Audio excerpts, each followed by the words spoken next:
What's up, all you minties? This is the Uncanny Omar here from Near Mint Condition, and today join me as I take an advanced look at 8 trade paperbacks from Marvel Comics that are coming out on February 19th. So, please stay tuned. Alright, we have 8 books. This is also not including the Masterworks, the Uncanny XMen Volume 12 Masterwork that comes out on February 19th. So yes, all these books come out on February 19th. So, let's get this started. But before I do, I'd like to say a thank you to David Gabriel and the folks at Marvel for sending us advanced copies of these books. Our very first book we're looking at is the Tales Through the Marvel Universe.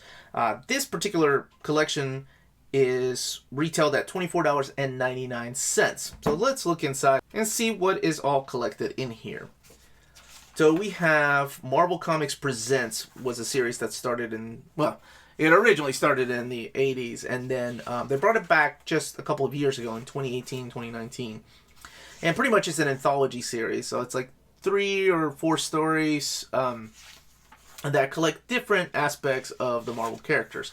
What's interesting, the way that this particular anthology does it, is it starts off with the story of Namor, but it kicks it off in the year 1945.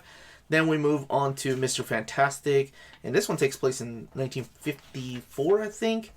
Yeah, and then we have a story of Captain America in the 60s. We have a story of Spider-Man in the 70s. Actually, he's trying to go and watch Star Wars. He's waiting in line to go see the original Star Wars in 1977. And then in the 80s, 90s, early aughts, different stories from different creators. Each one of the stories is 10 pages long. And contrary to what you see on the cover, only one story features Wolverine. Because this collects Marvel Comics Presents 1 through 9, but only the B and C stories. Like I said, each one of those issues was an anthology series. They're all written by different writers. They're all drawn by different artists. There's a story of Venom with Eddie Brock. Spotlight on Ghost Rider. This is during the Danny Ketch stuff.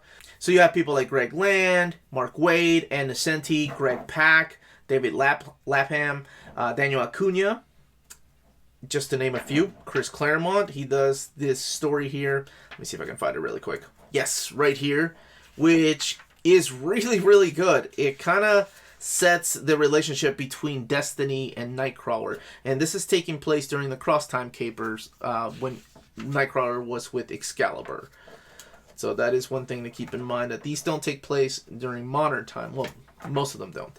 Then we have one Wolverine story in the back that's pretty interesting. I'm not going to spoil what happens in it. But there is another collection coming out. This one here, Wolverine, the Daughter of Wolverine. This collection comes out next week. And that will be the A stories from the Marvel Comics Present books. Not sure why they didn't collect them all. Well, yes, I do know. It's Wolverine. I'm sure they have to separate it. 216 pages. I did an overview of Spider-Man City at War. And now this is part of their Gamerverse universe. So that means it takes place in the universe that the video game from Sony takes place. And I'm sure it's advertised in the back. As a matter of fact, there's City at War right there. This one's written by Dennis Hopeless, and Emilio Lizo does the art. And Rochelle Rosenberg, who I got to interview last year and is a really sweet lady, does the colors. So all of this takes place in that Sony, right here. Let's look in the back here. This video game right here, which got a Game of the Year edition, so everybody can play it as long as you have a PS4. There's variant covers, one by Bagley. Actually, there's a couple by Bagley, yeah. I really like this pixelated cover right here, the 8-bit cover. So that's one thing to keep in mind if you are picking this up. This doesn't take place in the 616 universe. This takes place in the video game universe. This book retails for $15.99. It collects all 5 issues of the Spider-Man Velocity miniseries, and it's 112 pages. The next book we're looking at is Ghost Rider, The War for Heaven, Book 2. This is a follow-up to Jason Aaron's War for Heaven, Book 1, and it's pretty much Jason Aaron, with the exception of Simon Spurrier, working on the Danny Ketch miniseries, these right here.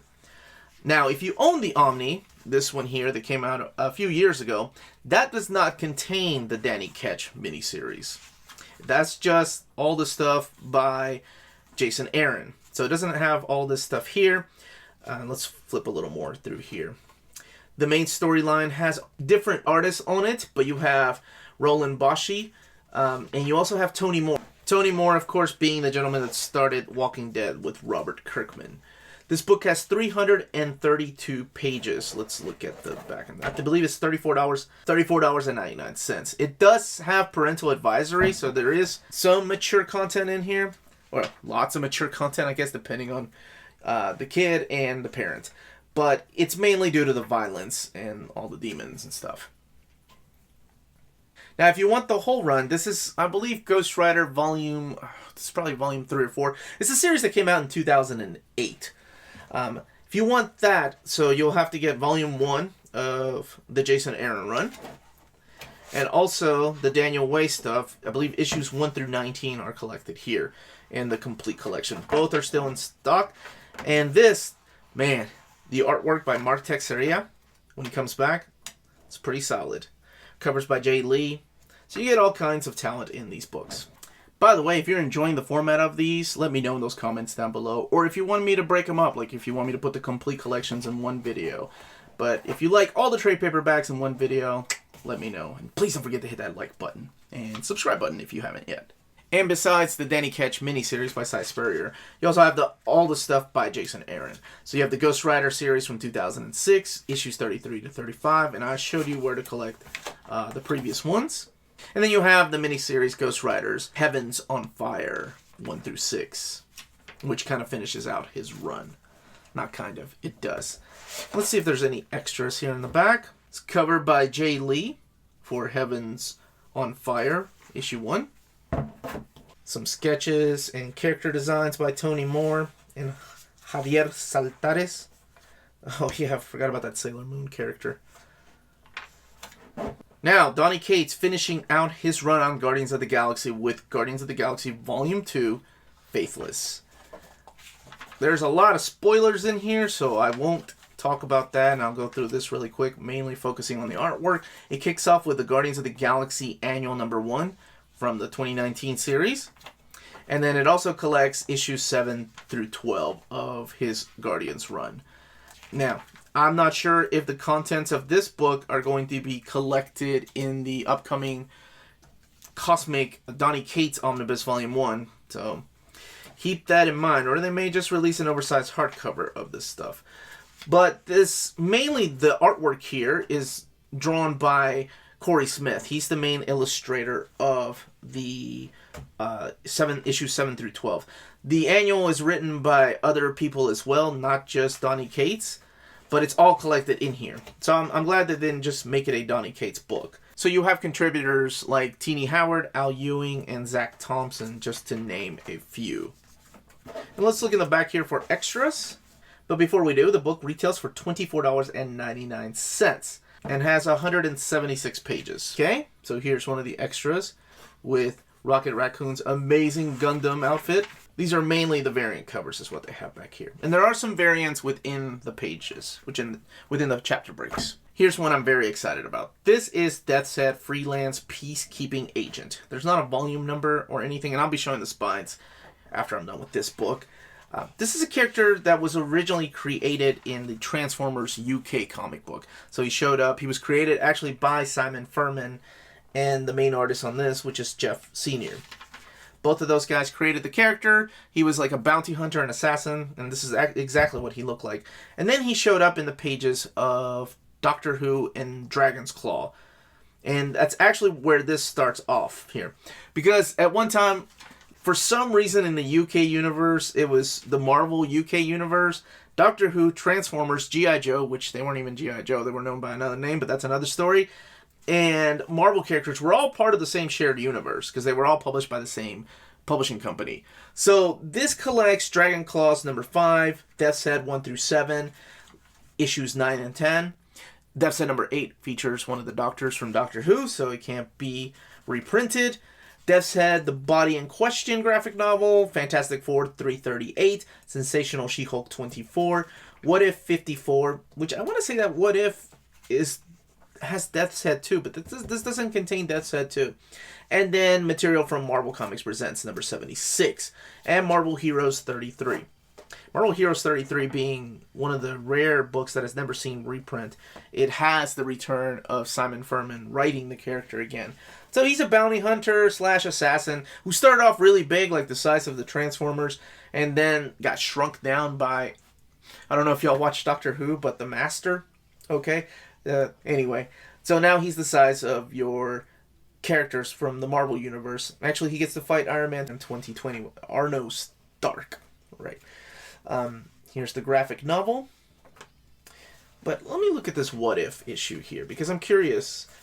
Here's the stuff. But, okay, so a lot of the stuff, Walter Simonson, Simon Furman, Lee Sullivan, Brian Hitch, who kicked off the main series. And Brian Hitch was a huge, really took a lot of his artwork from Alan Davis. He was inspired heavily by Alan Davis. It's probably more so when Paul Neary became his regular inker. So there's Walter Simonson. This is actually Brian Hitch right here. Yeah. Simon Furman, John Beatty doing the inks. Do you see what I mean by a very... Well, actually, in this volume, he looks more like... His art style is more like John Burns instead of Alan Davis. But for the most part, yeah. So it's Alan Davis kind of faces that I was talking about. Now, let's look back here. Okay, yeah, this is the What If issue. What if Deathset had lived? Okay, the character's back, so I don't think that spoils anything. But this is Deathset 2, Minion. And this is the story of what if he had not killed the original Death's Head. I want to see that collected. I love that stuff. That stuff has artwork by Liam Sharp. But before we do, here's that story from Marvel Heroes 33. This was written, I think, all the way back in 2008. So Simon Furman made a return to his character that he helped create, which is Death's Head, as he fights the Incredible Hulk. And speaking of Hulk, there was also a Hulk UK series that's been collected. Here's all the extras, like house ads,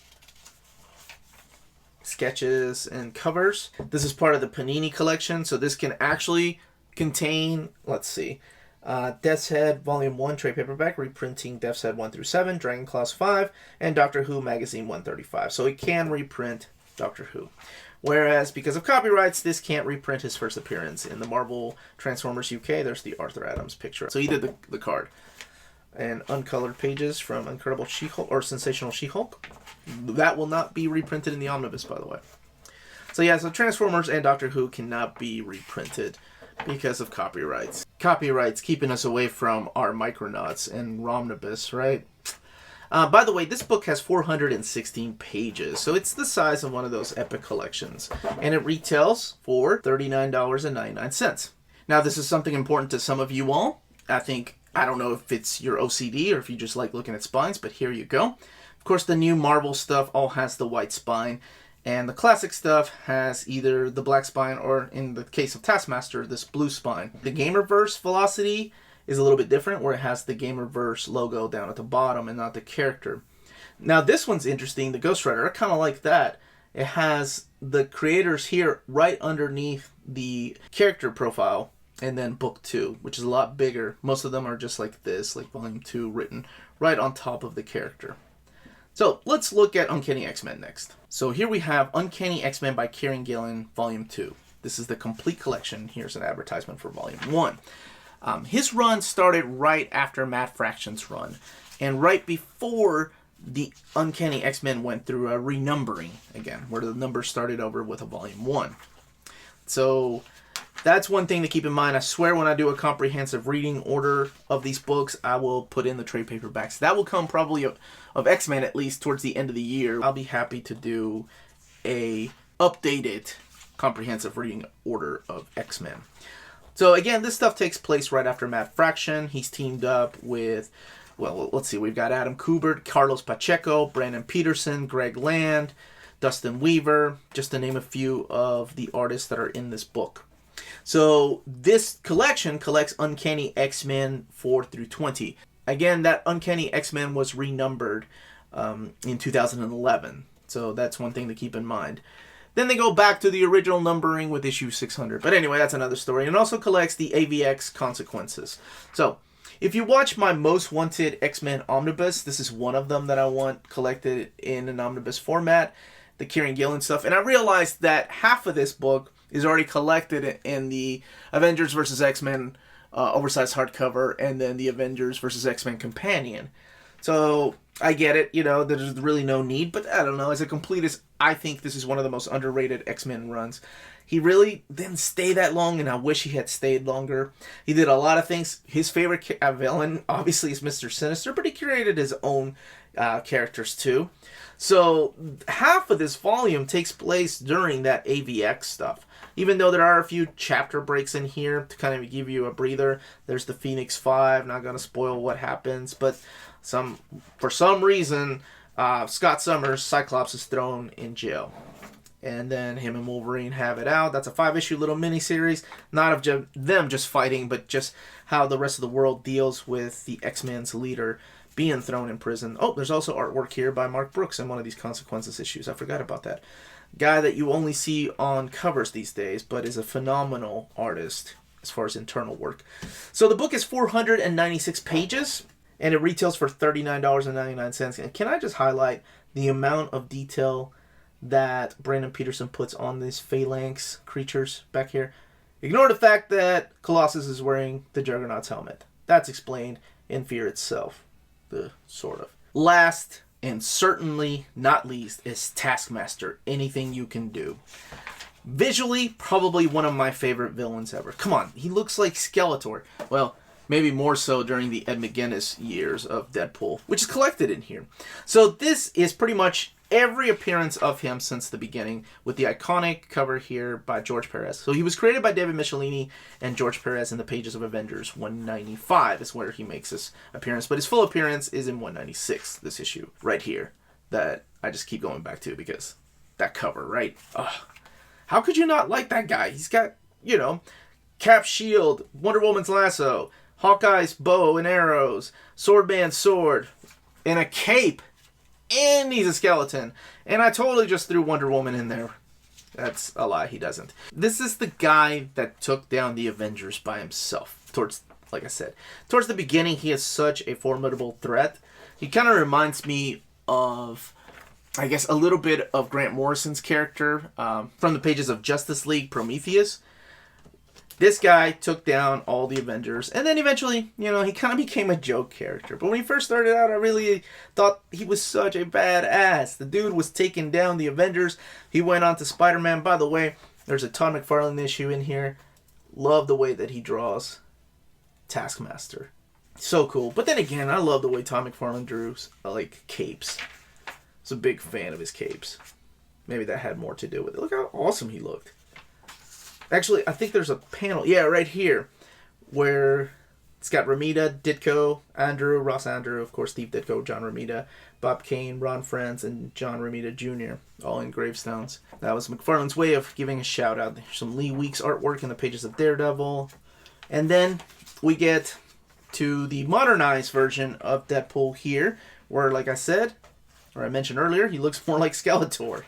This is the Ed McGuinness during the Joe Kelly run of Deadpool. Now what we don't have here is the later series. So he appears in the Thunderbolts, he appears in Hawkeye. So what does this collect? It's all over the place. Seriously, it collects all the Avengers stuff, 195 to 196, 223, Marvel Team Up 103 and 146, which you saw him fight Spider-Man and The Thing.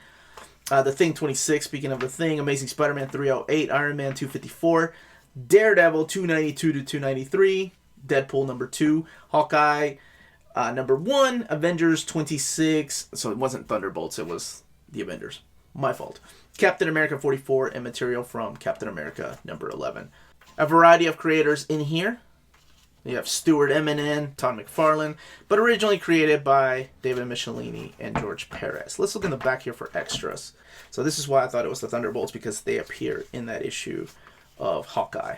It was something ridiculous, like Hawkeye, Earth's Mightiest Bowman or Marksman or something like that. It was the title. 352 pages and retails for $34.99. And it ends with that Dan Jurgens Captain America run. Okay. Not a lot of extras, just a couple of pages from his handbook and then original art. And of course the recolored cover there.